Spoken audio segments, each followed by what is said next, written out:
मल्याना में जो झगड़ा हुआ था वो हमारे हिंदू भाई के ऊपर जानलेवा हमला हुआ था। उनका सिर इतना फटा है, अगर आप लोगों ने भी वो पिक देखी होगी कि 4 उंगलियां उसके सिर में नीचे जाती थी।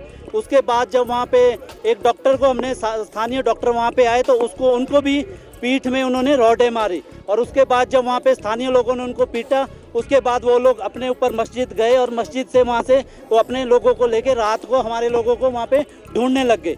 लेकिन हमारे लोगों ने समझदारी ये की कि रात को मस्जिद में वो नहीं आए, क्योंकि हमने प्रशासन से बात की कि इस तरह का माहौल है। उन्होंने रिक्वेस्ट की कि रात को मस्जिद में ना आए कि माहौल बिगड़ सकता है। हमने उनका मान रखा। अगले दिन वहाँ पे हज़ारों में जब मल्याना में लोग इकट्ठे हुए, उसके बाद जब मस्जिद गए, वो मस्जिद जिस मर्जी एरिया में हो, संजौली हो, शिमला हो, जहाँ हो, किसी को कोई नहीं रोक सकता है।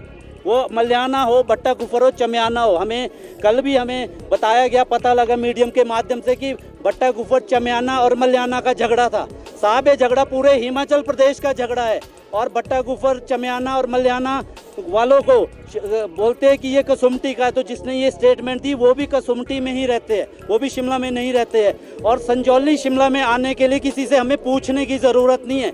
अगर किसी को हमारे उस पर डाउट है तो हमारे बाप दादाओं के अभी भी संजौली में प्रॉपर्टी है, जमाबंदी चेक कर सकता है। हमारे प्रॉपर्टियों में अभी भी वहाँ पे नाम है।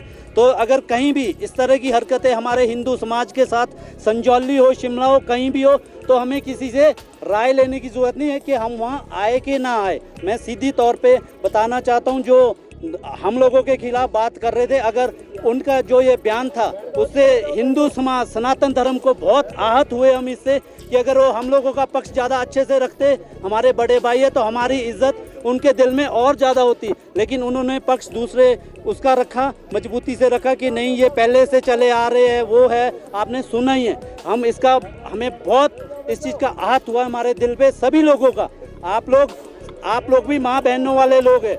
आपने देखा है संजौली, लोअर बाजार, शिमला में आप लोग हर रोज़ हैंडल करते हैं। ये लोग, हमारा एमसी का हाउस चलता है, उसमें हर पार्षद बोलता है कि फड़ी वालों ने ये किया, वो किया, लेकिन आज सामने कोई नहीं आ रहा है। हम लोगों ने पीड़ा उठाया है। हमारी बहू बेटी को जो गंदी नज़र से देखेगा, गलत कमेंट करेगा, हम चुप बैठने वाले नहीं हैं। हम लोग आपके माध्यम से बताना चाहते हैं कि हिंदू धर्म, सनातन धर्म के लिए हम एक होंगे। मरना कल भी है, आज भी मरना। आजकल हार्ट अटैक से भी लोग मर रहे हैं। हम ठीक है, अगर इस चीज़ के लिए हम आगे आके हमें मरना पड़ा तो हम उस चीज़ के लिए मरने के लिए बिल्कुल तैयार है। लेकिन अपनी हिंदू की बहू बेटी से कोई बदतमीजी करेगा, हम बिल्कुल बर्दाश्त नहीं करेंगे। का मस्जिद वाला विवाद है। टीन्स इंडिया का मैंने एक कल इंटरव्यू सुना था। उन्होंने मस्जिद में जो अंदर बैठे थे, उन्होंने खुद कहा है कि 1 मंजिल की पहले मस्जिद थी, उसके बाद हमने 4-5 मंजिल बना दिया। उन्होंने खुद कहा है, इसकी हमने एप्लीकेशन दी थी कि हमने बनाना है, एप्लीकेशन से नक्शा नहीं दिया जाता है। तो उनकी स्टेटमेंट भी शायद आपने पढ़ी है। माननीय मुख्यमंत्री जी ने कल हम लोगों को बुलाया था, आश्वासन दिया है, रेडी फड़ी वाले गलत लोग इस तरह के बाज़ारों में बिल्कुल नहीं बैठने दिए जाएंगे।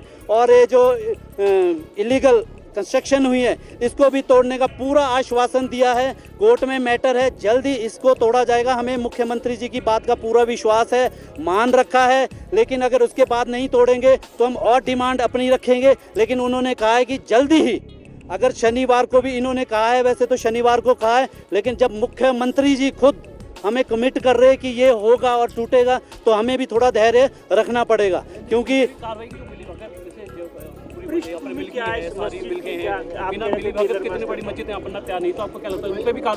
सर, हमें लगता है इसमें राजनीति है भाई। हम तो छोटे मोटे राजनीति है, टटपुंजी है, बोलते हैं कि छोटे मोटे टटपुंजी है, राजनीति कर रहे। जो बड़े नेता वो बोलते हैं छोटे मोटे, इनको कौन मान रहा है हमें तो पता नहीं। लेकिन बड़ी उस पे मिली भगत के बगैर ये कुछ नहीं हो सकता है। क्योंकि जब पहले कोई और होता था, आज कोई और है, तो मिली भगत के बगैर इतना बड़ा काम नहीं हो सकता। हम किसी पे टिक्का टिप्पणी नहीं कर रहे, लेकिन अगर कोई गलती हुई है तो उसको सुधारना प्रदेश सरकार का दायित्व है, हम लोगों का दायित्व है। हम लोग हमेशा प्रदेश सरकार जो काम करेगी, हम लोग उसका स्वागत करेंगे। आज हम सरकार का धन्यवाद करने यहाँ बैठे हैं, धन्यवाद करने, क्योंकि सरकार ने हमें आश्वासन दिया।